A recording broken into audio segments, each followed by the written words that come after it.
करवा दे, थोड़ा फैसिलिटेट कर ले, कैसे पूरी दुनिया टूट पड़ती है। महाकुंभ प्रयागराज उसका एक उदाहरण है। 66 करोड़ 30 लाख संतगण और श्रद्धालुजन देश और विदेश से प्रयागराज पहुंचे। आपने देखा होगा, उन्होंने सुविधा की परवाह नहीं की, उन्होंने इस बात की परवाह नहीं की कि कैसे हम पहुंचेंगे, क्या सुविधा मिलेगी। हमारा प्रयास था, जब महाकुंभ आयोजन करने के पहले जब हम लोगों ने व्यवस्था बनाई थी, हम लोग ये मानते थे कि 1 करोड़ से कम श्रद्धालु प्रतिदिन आएंगे। 45 दिन में 40 से 45 के बीच में श्रद्धालु आएंगे। और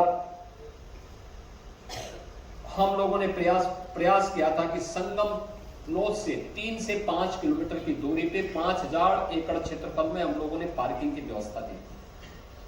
लेकिन आपने देखा होगा, प्रतिदिन का जो एवरेज आया है या 1.5 से 2 करोड़ पर डे का आया, यानी जो हम सोचते थे उसका 3 से 4 गुना श्रद्धालु आते थे। तो स्वाभाविक रूप से हमारी पार्किंग का स्पेस कमजोर पड़ गया और लोगों को 10-10 किलोमीटर 15-15 किलोमीटर पैदल चले। लेकिन जैसे ही उनको, चाहे वह भारत का हो, सनातन धर्मावलंबी हो या किसी भी मत मजहब और संप्रदाय का, दुनिया का क्यों न रहा हो, जिसने भी संगम में डुबकी लगाई वो प्रफुल्लित होकर के गया। और ऐसे ही मैं कह सकता हूं, महाकुंभ प्रयागराज की सफलता के बाद मैं आप सबसे कह सकता हूं, हेल्थ टूरिज्म एक बहुत बड़ा सेक्टर है। दुनिया इस ओर भारत को देख रही है। आर्टिफिशियल इंटेलिजेंस का बेहतरीन उपयोग करके हम लोग इस दिशा में क्रांतिकारी परिवर्तन ला सकते हैं। और मेरा तो मानना है कि यह देश का गौतम बुद्ध नगर जनपद एक बहुत बड़ा एआई सेंटर बनने वाला है। आज मैं सुबह से ही इस सेक्टर में जो निवेश हुए हैं या जो होने जा रहे हैं, उन सभी कार्यक्रमों के साथ सुबह से ही मैं जुड़ा हूं। मैंने सीपी के एक डाटा सेंटर का आज यहां पर जो एआई बेस्ड नॉर्थ इंडिया का पहला डाटा सेंटर है, उसका आज लोकार्पण प्रातःकालीन सत्र में किया। माइक्रोसॉफ्ट का एक बड़े सेंटर का, जो इंडिया डेवलपमेंट सेंटर का जो सबसे बड़ा सेंटर होगा, उसका आज हम लोगों ने यहां पे शिलान्यास किया, ग्राउंड ब्रेकिंग की है। और इसके साथ ही मैंने NAQ का, जो माइक्रोसॉफ्ट का ही 2 दशक से सबसे भरोसामंद सहयोगी है, उसके एक सेंटर का लोकार्पण किया है, जो एआई आधारित इंजीनियरिंग सेंटर है। इन सभी को हम लोगों ने आज यहां पे करने के बाद अब मैं यहां पे शारदा यूनिवर्सिटी में आया हूं और मुझे बहुत अच्छा लगा कि यहाँ पे वे सभी प्रकार की सुविधाएं उपलब्ध करवाने के लिए इन्होंने प्रयास किया है।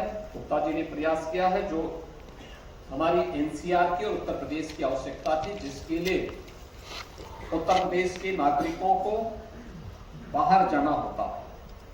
हम लोग जब टाटा कैंसर हॉस्पिटल की को मंगाते हैं, सूची मंगाते हैं, क्या स्थिति है, पता लगता है कि 30% पेशेंट यूपी और बिहार के, बहुत बड़े पैमाने पे लोग वहां जाते हैं। एम्स दिल्ली में हम देखते हैं, यूपी से काफी बड़े पैमाने पे लोगों को जाना होता है।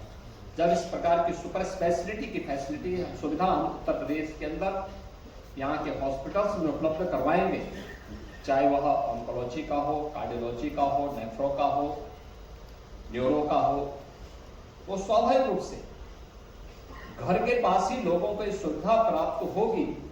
तो आज के दिन पे समस्या पैसे की नहीं है।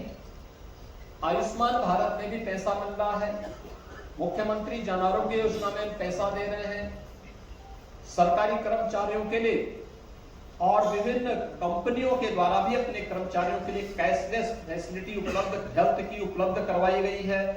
और साथ साथ PM रिलीफ फंड से भी और CM रिलीफ फंड से भी हजारों लोगों को ये सुविधा प्राप्त हो रही है, आज के दिन पे समस्या उपचार करने के लिए धन की नहीं बल्कि उपचार के लिए अच्छे सेंटर मिले, उस अच्छे सेंटर के रूप में शारदा का यह न्यू हेल्थ केयर सेंटर अपने आप को स्थापित करेगा। इस विश्वास के साथ कोविड कालखंड में जो मैं एक बात बोलना चाहता था कि शारदा हॉस्पिटल ने सरकार के साथ मिलकर के अच्छी सेवा दी और उस समय जब हम लोगों ने कहा कि यहाँ पे पूरे विश्वास के साथ आपको ये सहयोग करना है, तो उस समय गुप्ता जी ने कहा कि नहीं, हमें जो भी कहा जाएगा हम उसमें पूरा सहयोग करेंगे। और मैं उस समय आया भी था यहाँ देखने के लिए।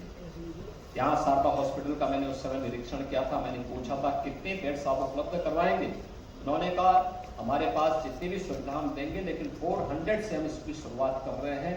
आप जो भी कोविड से जुड़ा हुआ व्यक्ति होगा, आपने देखा होगा एक समय जब उस समय दिल्ली के अंदर अव्यवस्था फैली थी, तो दिल्ली से जुड़े हुए पेशेंट नोएडा, ग्रेटर नोएडा और गौतम बुद्ध नगर जनपद के साथ साथ मेरठ में, गाजियाबाद में, बुलंदशहर में, यहां तक कि शामली और सहारनपुर में तक जाकर के उपचार कराने के लिए मजबूर हो रहे, क्योंकि सुविधा यहां पर दी जा रही थी।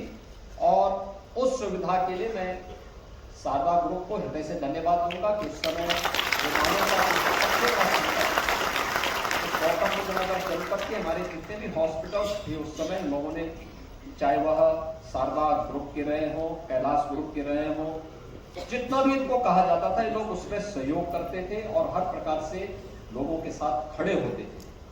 आज के इस अवसर पर मैं आपके इस नए प्रतिष्ठान के लिए शारदा ग्रुप को हृदय से बधाई देता हूं। यहाँ के नागरिकों की सुविधा के लिए